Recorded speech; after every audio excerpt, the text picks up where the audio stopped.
ঢাকা ক্যাপিটালসকে ১১১ রানে all out করল Rangpur Riders, যেখানে জেসন রয়, সাব্বির রহমান ও মুসাদ্দেক হোসেনকে অ্যাড করেও বড় পুঁজি করতে পারল না ঢাকা। তাই তো ম্যাচ শেষে শাকিব খানের ঢাকাকে ট্রল করতেও সময় নেয়নি রংপুর রাইডার্স। আবারও হতাশ করেছেন সাব্বির, হতাশ করেই যাচ্ছেন লিটন দাস। এমনকি জেসন রয়কে এনেও খুব একটা সুবিধা করতে পারেনি ঢাকা। অন্যদিকে কি এক টিম বানিয়েছে রংপুর, তাদের টিমে 9 জন বোলার আর 8 জনই ব্যাটসম্যান। শুরুতে ব্যাট করতে নামে ঢাকা, তাদের ওপেনিং উইকেটে সংগ্রহ করে 28 রান। তারপরই আউট হয়ে যান সোহান। 54 রানে জেসন রয় আউট হয়ে প্যাভিলিয়নে ফিরে যাওয়ার সময় 1-6 এবং 2-4-এ 12 বলে 18 রান করে মেহেদীর বলে আউট হয়ে ফিরে যান তিনি। ঢাকার হয়ে সর্বোচ্চ রান করেন তানজিদ তামিম। তার রান কত জানেন? মাত্র 20। যেখানে এই বিপিএলে রানের বন্যা বইছে, সেখানে ঢাকার ব্যাটাররা যেন হাঁটছেন উল্টো পথে। ওপেনিং ছেড়ে এসেও ব্যর্থতার গোলক ধাঁধা থেকে বের হতে পারছেন না লিটন দাস। আজকেও করেছেন মাত্র 9 রান। আপনি ক্রিকেটের সৌন্দর্য নিয়ে যতই কথা বলেন, যতই মোনালিসার মতো শট খেলেন আর যাই করেন, দিন শেষে ব্যাটসম্যান হিসেবে যদি রান না করতে পারেন, তাহলে আসলে সবকিছুই বৃথা। এই দিনে জ্বলে উঠেছিল নাহিদ রানা। 4 ওভার বোলিং করে নিয়েছেন 3 উইকেট, রান দিয়েছেন মাত্র 21। এই নাহিদ রানা দিন দিন মুগ্ধ করিয়ে চলেছেন। 112 রানের ছোট টার্গেটে ব্যাট করতে নেমে রংপুর রাইডার্স খুব সহজেই জয়ের লক্ষ্যে পৌঁছে যায়। গত ম্যাচের সেঞ্চুরিয়ান অ্যালেক্স হেলস আজকেও করেন 44 রান, তাও মাত্র 27 বলে 3-6 এবং 4-4-এ।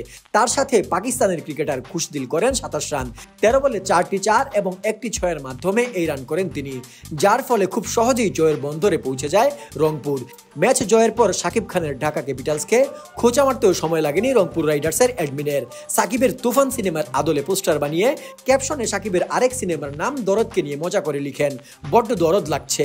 রংপুরের অ্যাডমিন আবার এমনিতেই অন ফায়ার পারফর্ম করছে এবারের বিপিএলে।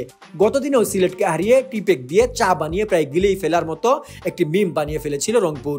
আজকেও করলো একই কাজ। অবশ্য শুধু ফেসবুকে না, মাঠেও বেশ দুর্দান্ত খেলছে তারা। এমন টিম বানিয়েছে যেই টিমে প্রায় সবাই বোলার, আবার সবাই ব্যাটসম্যান। অনেকেই হয়তো এখন আবার জানতে চাইবেন কিভাবে। তাদের জন্য বলে দিই, আজকে 7 জন অলরেডি বল করেছে, আর বাকি 2 জন তামিম এশিয়া কাপেও বল করেছে। আবার অন্যদিকে সাইফ হাসান সাম্প্রতিক সময়ে গ্লোবাল টি20তেও বল করেছে। বোলারের হিসাব করলে 9 জন বোলার, আবার ব্যাটসম্যানের হিসাব করলে দেখবেন 8 জন ব্যাটসম্যান আছেন একই টিমে। কি মনে করেন, এই রংপুরের মামুর ব্যাটার কি পারবে এবারের বিপিএলের শিরোপা ছিনিয়ে নিতে?